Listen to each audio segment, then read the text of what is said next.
HCF and LCM based questions.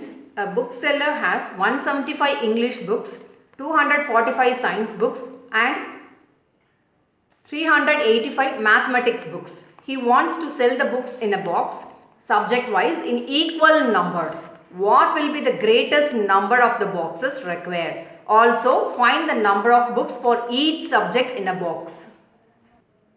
So இந்த மாதிரி type of கொஸ்டின்ஸ்க்கு வந்து நீங்கள் வந்து ஹெச்சிஎஃப் எடுத்தால் ஈஸியாக சால்வ் பண்ண முடியும். ஸோ ஹெச்சிஎஃப் ஏன் எடுக்கிறோம் அப்படின்னு பார்த்தீங்கன்னா, அவங்களே இங்கே வந்து மென்ஷன் பண்ணியிருக்காங்க பாருங்கள், greatest number. So greatest number இந்த மாதிரிலாம் வந்து மென்ஷன் பண்ணியிருந்தாங்கன்னா you need to take HCF. அதே மாதிரி லீஸ்ட் நம்பர் இந்த மாதிரிலாம் க்ளூ கொடுத்துருந்தாங்கன்னா அது வந்து எல்சிஎம் எடுக்கணும். இங்கே கிரேட்டஸ்ட் நம்பர் அப்படின்னும் போது நம்ம வந்து ஹெச்சிஎஃப் எடுத்தால் கொஸ்டின் வந்து ஈஸியாக சால்வ் பண்ண போகிறோம். ஸோ இந்த கொஸ்டின்லேருந்து நீங்கள் என்ன அண்டர்ஸ்டாண்ட் பண்ணிட்டீங்க அப்படின்னு பார்த்தீங்கன்னா, புக்ஸ் வந்து 175 இங்கே ஆங்கில நூல்களையும், 245 பார்த்தீங்கன்னா அறிவியல் நூல்களையும் போட்டிருக்கு. அது மாதிரி 385 பார்த்தீங்கன்னா மேக்ஸ் புக்ஸும் இருக்குது. ஸோ ஒவ்வொரு பெட்டியிலும் பாட வாரியாக அப்படின்னும் போது சப்ஜெக்ட் வைஸ் தான் மென்ஷன் பண்ணியிருக்காங்க. சம எண்ணிக்கையில் 3 பாட நூல்களையும் வைத்து விற்க விரும்புகிறார். ஸோ இந்த 3 புக்ஸையுமே பார்த்தீங்கன்னா ஈக்குவல் நம்பர்ஸில் சப்ஜெக்ட் வைஸ் பார்த்தீங்கன்னா ஒவ்வொரு பாக்ஸ்லேயும் வந்துட்டு நீங்கள் வைக்கணும். ஸோ அப்படி நீங்கள் வைக்கும்போது அதிகபட்சமாக எத்தனை பெட்டிகள் தேவைப்படும்? So total number of boxes கேட்டிருக்காங்க. அதே மாதிரி ஒரு பெட்டியில் உள்ள ஒவ்வொரு பாட நூல்களின் எண்ணிக்கையை காண்க. ஸோ டோட்டல் நம்பர் ஆஃப் பாக்ஸஸும் கேட்டிருக்காங்க. அதே மாதிரி ஒவ்வொரு பாக்ஸ்லேயும் வந்துட்டு எத்தனை புக்ஸ் பிடிக்கும் அந்த மாதிரியும் கேட்டிருக்காங்க. லாஸ்ட் லைனில் என்ன கொடுத்துருக்காங்கன்னா, number of books for each subject in a box. ஒரு பாக்ஸில் எவ்வளோ புக்ஸ் இருக்கும் அதையும் கேட்டிருக்காங்க. ஸோ இந்த மாதிரி டைப் ஆஃப் கொஸ்டின் நம்ம சொல்லியிருந்தோம். அவங்களே வந்து கிரேட்டஸ்ட் நம்பர்னு மென்ஷன் பண்ணியிருந்தாங்க. So you need to take HCF. So HCF எதுக்கு எடுக்கணும்னு பார்த்தீங்கன்னா, இந்த நம்பர் ஆஃப் புக்ஸ் கொடுத்துருக்காங்க பாருங்கள், 175, 245, 385. இதுக்கு நீங்கள் வந்து ஹெச்சிஎஃப் ஃபைண்ட் அவுட் பண்ணிங்கன்னா நம்பர் ஆஃப் பாக்ஸஸ் வந்து தெரிஞ்சிடும். ஸோ எக்ஸாம்பிளுக்காக இந்த மாதிரி நம்ம போட்டிருக்கோம். ஸோ இந்த பி எல்லாமே பார்த்தீங்கன்னா பாக்ஸஸ் வந்து மென்ஷன் பண்ணியிருக்கோம். ஸோ ஒவ்வொரு பாக்ஸ்லையும் பார்த்தீங்கன்னா சப்ஜெக்ட் வைஸ்ன்னு சொல்லியிருந்தாங்க. So E stands for English book, S வந்து சயின்ஸ் புக், எம் வந்து மேத்ஸ் புக். ஸோ இந்த மாதிரி நீங்கள் வந்து எத்தனை நம்பர் ஆஃப் பாக்ஸஸ் தேவைப்படும். அதே மாதிரி ஒவ்வொரு பாக்ஸ்லையும் பார்த்தீங்கன்னா, இப்போ இங்கிலீஷ் எடுத்துக்கிட்டிங்கன்னா சேம் நம்பர் தான் அடுத்த பாக்ஸ்லேயும் வைக்கணும். அதே மாதிரி சயின்ஸ் வந்து இங்கே என்ன வைக்கிறீங்களோ அதே நம்பர் தான் வந்து செகண்ட் பாக்ஸ்லேயும் இருக்கும். அந்த மாதிரி தான் வந்து டோட்டல் நம்பர் ஆஃப் பாக்ஸஸ் எத்தனை தேவைப்படுன்னு கேட்டிருக்காங்க. மேக்ஸும் பார்த்தீங்கன்னா இப்போ இங்கே 10னா நெக்ஸ்ட் பாக்ஸ்லேயும் 10 புக்ஸ் வைக்கிற மாதிரி அந்த மாதிரி தான் நீங்கள் கவுண்ட் பண்ணிங்கன்னா டோட்டல் எவ்வளோ நம்பர் ஆஃப் பாக்ஸஸ் இருக்கும். அதே மாதிரி ஈச் பாக்ஸஸ்லையும் இந்த கவுண்டிங்கும் சேமாக இருக்கணும். இங்கே வந்து 20 இருந்துச்சுன்னா நெக்ஸ்ட் பாக்ஸ்லையும் நீங்கள் 20 புக்ஸாக வைக்க முடியும். அந்த மாதிரி தான் கவுண்டிங் கேட்டிருக்காங்க. ஸோ இது ஒரு எக்ஸாம்பிளுக்காக நம்ம காமிச்சிருக்கோம். ஸோ இதுதான் உங்கள் கொஸ்டினில் வந்து ஈக்குவல் நம்பர்ஸ்னு மென்ஷன் பண்ணியிருக்காங்க. ஸோ ஒரு பாக்ஸில் 6, ஒரு பாக்ஸில் 7, ஒரு பாக்ஸில் 10 அந்த மாதிரி நீங்கள் வந்து வைக்க முடியாது. எல்லாமே பார்த்தீங்கன்னா ஈக்குவல் நம்பர்ஸில் தான் ஈச் பாக்ஸஸ் இருக்கணும். ஸோ ஈச் பாக்ஸஸில் டோட்டல் நம்பர் ஆஃப் புக்ஸ் வந்து இருக்குன்னா நெக்ஸ்ட் பாக்ஸில் அதே மாதிரி தான் டோட்டல் நம்பர்ஸும் இருக்கணும். ஸோ மேனுவலாக இப்படி நீங்கள் போட்டு கேல்குலேட் பண்ணுறதுக்கு ரொம்ப டைம் எடுக்கும். அதுக்கு தான் வந்து சிம்பிள் மெத்தட் பார்த்தீங்கன்னா ஹெச்சிஎஃப் வந்து நம்ம ஃபைண்ட் அவுட் பண்ண போகிறோம். ஸோ லாஸ்ட்டில் 5 இருக்கும்போது 5th டேபிளால் ஈஸியாக கேன்சல் பண்ணலாம். ஸோ 5 டைம்ஸ் நான் போடுறேன். ஸோ 3 times 5 வந்து 15, பட் இங்கே வந்து 17 இருக்குது. ஸோ இங்கே ஒரு 2 பேலன்ஸ் ரிமைண்டர் இருக்கும். 25 நீங்கள் கன்சிடர் பண்ணணும். 5 times 5 வந்து 25. ஸோ ரிவர்ஸ்லேயும் மல்டிப்ளை பண்ணி பாருங்கள். 35 into 5 பார்த்தீங்கன்னா 175 இருக்கும். மறுபடியும் லாஸ்ட் பிளேஸில் 5 இருக்குன்னா கண்டிப்பாக 5th டேபிளால் கேன்சல் ஆகும். 7 5s are 35. இது வந்து 7th டேபிளால் பண்ண முடியும். 1 7 is 7. ஸோ ரிவர்ஸில் பண்ணிங்கன்னா 1 into 7 7, 7 into 5 35, 35 into 5 175. ஸோ இதுவும் வந்து 1th பிளேஸில் 5 இருக்கும்போது 5th டேபிளால் கேன்சல் அவுட் ஆகும். 5 5s are 25 ஜாஸ்தி ஆகிடும். ஸோ 4 times 5 வந்து 20, ரிமைண்டர் வந்து 4 இருக்கும். ஸோ 45 இருக்குது. 9 5s are 45. ஸோ 49 பார்த்தீங்கன்னா 7 times 7 வந்து 49. மறுபடியும் இது வந்து 7th டேபிளால் ஆகும். நெக்ஸ்ட் இதுவும் 5 இருக்குன்னா 5th டேபிளால் ஆகும். 6 5s are 30, 7 5s are 35, 8 5s are 40 போயிடும். ஸோ 7 5s are 35, ரிமைண்டர் வந்து 3 இருக்குது. ஸோ 35 மறுபடியும் வரும். 7 5s are 35. ஸோ 77 into 5 தான் இந்த நம்பர் 385. நெக்ஸ்ட் நீங்கள் பார்த்தீங்கன்னா 7th டேபிள் ஆகும். 11 times 7, 11 into 7 7, 11 into 7 77. மறுபடியும் 11th டேபிள் ஆகும். 1 into 11 11.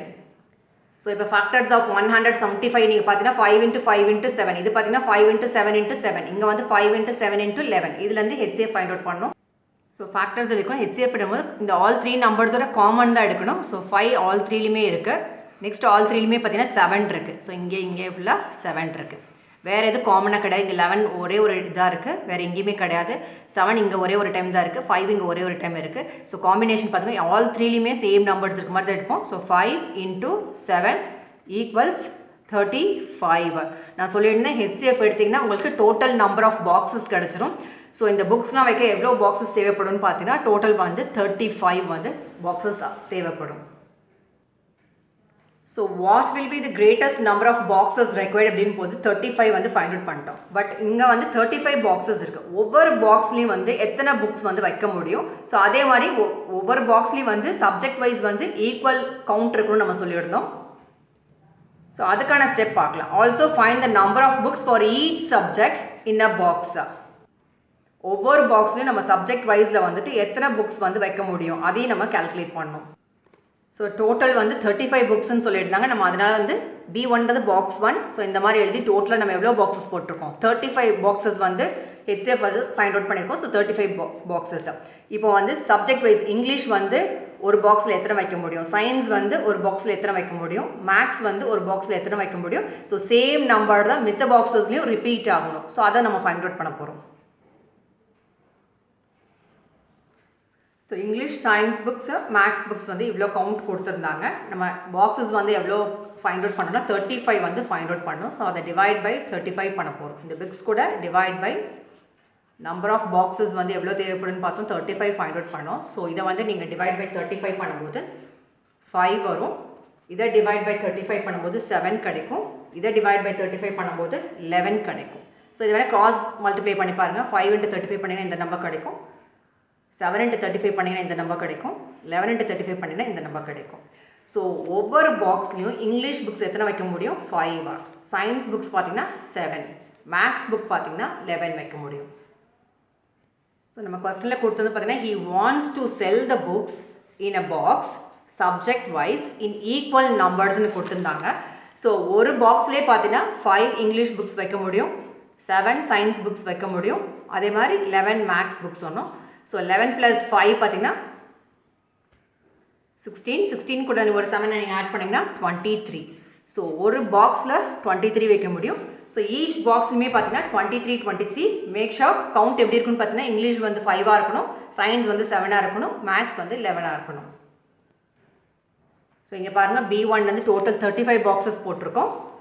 சப்ஜெக்ட் மேலே வந்து மென்ஷன் பண்ணியிருக்கோம். ஸோ இங்கிலீஷ் பாருங்கள் 5, எல்லா பாக்ஸ்லையுமே பாருங்கள் ஈக்குவல் நம்பர்ஸாக இருக்கும். அது மாதிரி சயின்ஸும் பாருங்கள் 7, எல்லாமே ஈக்குவல் நம்பர்ஸ் இருக்கும். அதுதான் நம்ம வந்து ஃபைண்ட் அவுட் பண்ணோம். இங்கே